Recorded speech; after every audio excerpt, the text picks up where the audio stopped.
Hey everyone, it's Richard Metalfan here, bringing you guys a new video. I'm doing my Q&A video, Q&A number 10.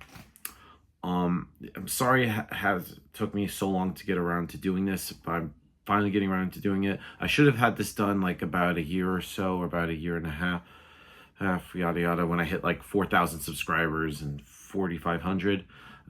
Mostly just I've just been caught up with the main focus of the channel, which is of course the interviews I'm doing with the bands, live footage, and as well as like the vlogs and stuff. I just gotten really caught up with all that, and also like personal stuff, like life stuff. Like eventually when I moved in here, and then um and of course work and everything. But better late than never, as I always say. So I got a few questions that's y'all had asked me. I'm gonna do my best to answer these questions. So let's just get started. First question comes from Chuck D-Less 9891. He asks, Richard, how did you get into metal music? Were you into music before metal? Is there any other genre you like besides metal now?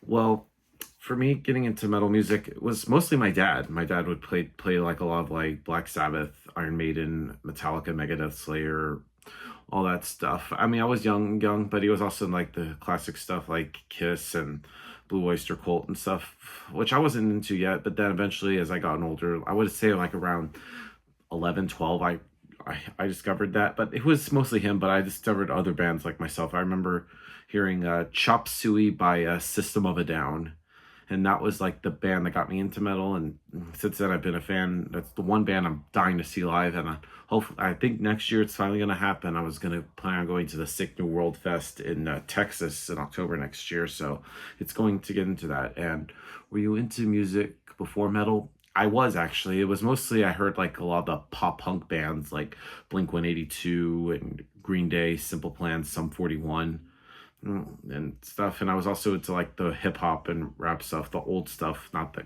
garbage shit. Like I love like Eminem, Beastie Boys, Cypress Hill, Public Enemy, even like some of the older stuff. Like I love Bone Thugs and Harmony, Wu-Tang Clan, some other good shit.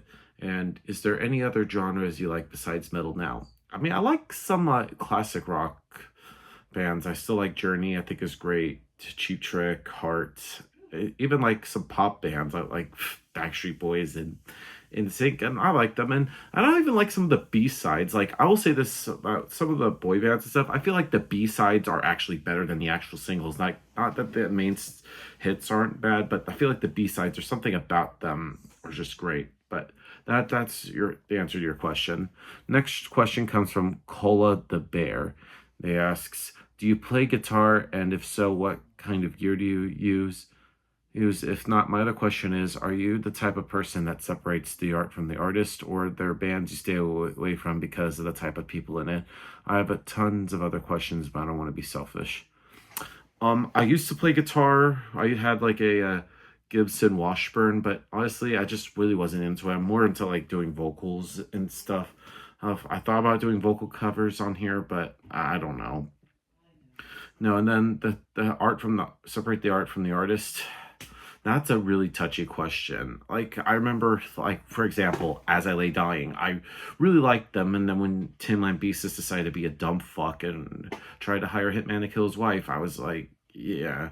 And then when they did the comeback the first time in 2018-19, I thought I really liked the album that they put out, but especially now with all the other stuff, and then the other videos showing like Tim being abusive to his now ex-wife. I don't know. It just made it really hard to listen to this band. And then one band I'm glad I never listened to was, of course, Lost Prophets, which now that piece of shit Watkins got killed in prison. So yes, so it's just really hard, man. I don't know.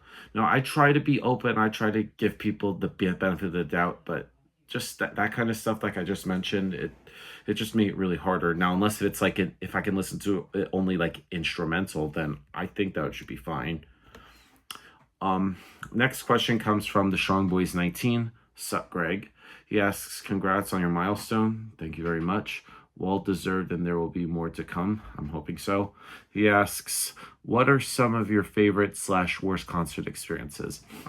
Favorite experiences, of course, like getting to interview bands at the shows, and some of these bands have actually became friends with, like Cradle of Filth, well, Carnifex, Board of Osiris, Crisian, and getting to hang backstage and stuff is pretty cool. I've done that only a couple times. And then worst concert experiences, I don't know. Sometimes I feel like, I wouldn't say the concert itself is bad, but sometimes like the venue staff can be really edgy, really just tough. Like especially like the Masquerade, like they have like issues with people being down the loading the buses and stuff. Because I remember at the old Masquerade, everybody was cool. Like I miss the old Masquerade. It's like the area that I was in is really safe, and parking there is like easily cheap or sometimes even free, and meeting bands is easy. You can't even go down there because of the security, and it's like so stupid. The bands don't even care, and I feel like some are also being like power tripping egomaniacs. I'm like if they try to, like, I remember one time I was seeing Powerwolf last year. This dude tried to fucking permaban me for some dumb shit. I can't even remember now. Now, if it would have been like, if you try to permaban me, I'll make sure that no bands ever won't play here. So fuck around and find out. But that's just me. Let's just see. The next questions. Question comes from Mindful2864. He asks, congrats on 4,500 and I've been subscribed for almost 10 years. Thanks, man. Good luck to your move, because that's that by the time I did that, I was still at the old house before I moved here. So, well, it really means a lot. But I think that's, or I got one from Crimson Cuchartero. It's a stupid fucking name. He asks, out of the 44.5k subs, how many are ghost subs? I don't fucking know. I don't really pay attention to that shit. So that's all the questions I have for this time, and thank you all for the questions. Hoping we could try to get to 5,000 subscribers by the end of this year. Just spread the fucking word. That's the only thing I could say. Just thank you guys for the questions, and as always, just keep it metal.